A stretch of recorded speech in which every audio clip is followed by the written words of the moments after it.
status of the documentary that was filmed by the Banger Films? I thought it was actually going to be in this film festival. It wasn't quite done. It wasn't quite done. I've seen it though. It's really good. It's really interesting. And there's one on Chef, my manager. Mike Myers did a documentary on Chef Gordon, which I thought was very odd. But it was, I've been with Chef 45 years. There's stuff in there I didn't know about.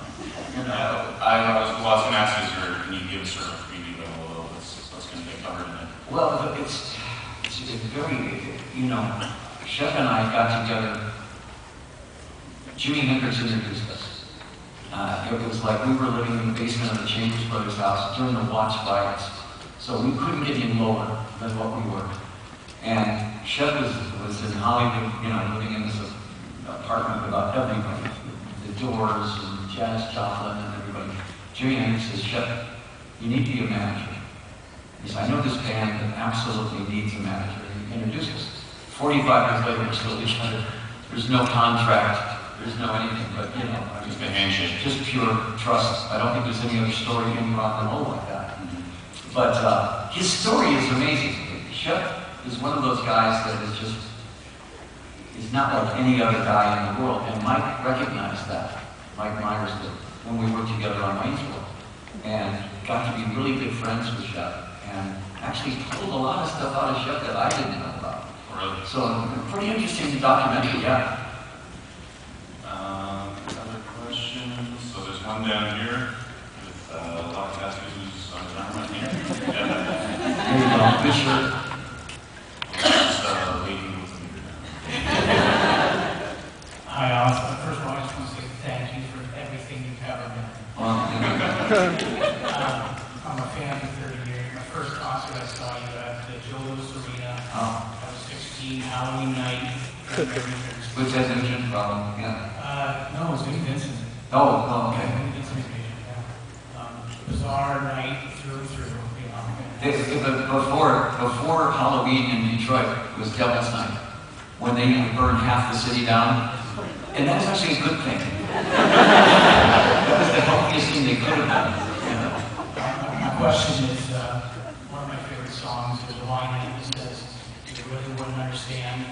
That comes from Halo Flies, and I really don't understand that song. Halo of Flies was a spy novel.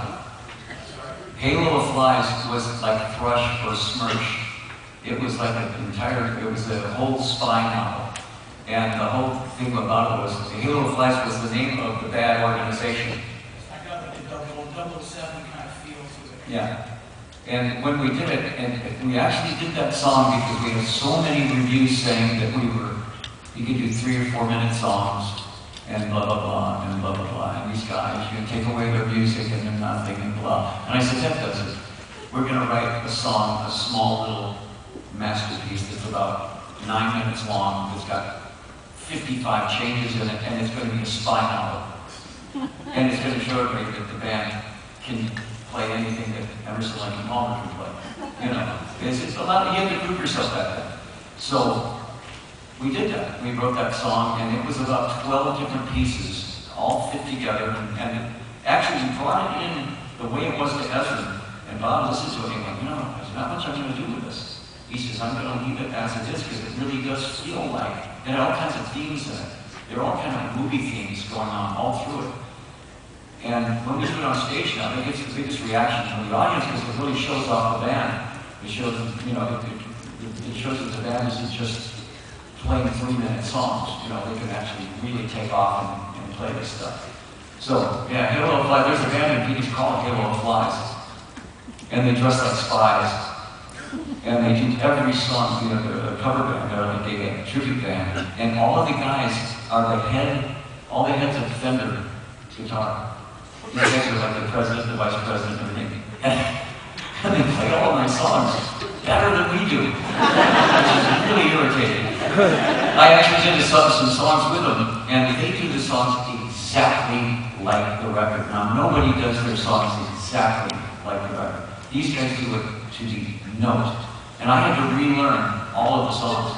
Because, I mean, I said, did you really do that? He goes, yeah, he plays it for me. Oh, yeah, we did. So they were very, very interesting. Halo of Flies. It's still a great song to just rock out on Yeah, there's lots of great themes in it. Well, actually, so Killer, a lot of people do, and you probably, if someone, I'm sure everyone always asks you, what's your favorite record? And I imagine you probably can't choose one, Yeah. but a lot of people do say Killer is the greatest album. The critics said Killer was probably the one album that they would say was Alice Cooper all the way. Yeah. I'd say Love Is the Death of Killer.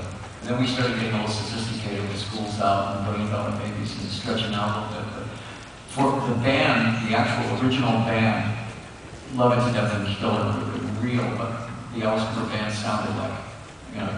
All right, so we can only take one more question, and then we must wrap it up. And it is going to go to the person was over there. Oh, sorry. No, the dead verses. Yeah, the dead verses.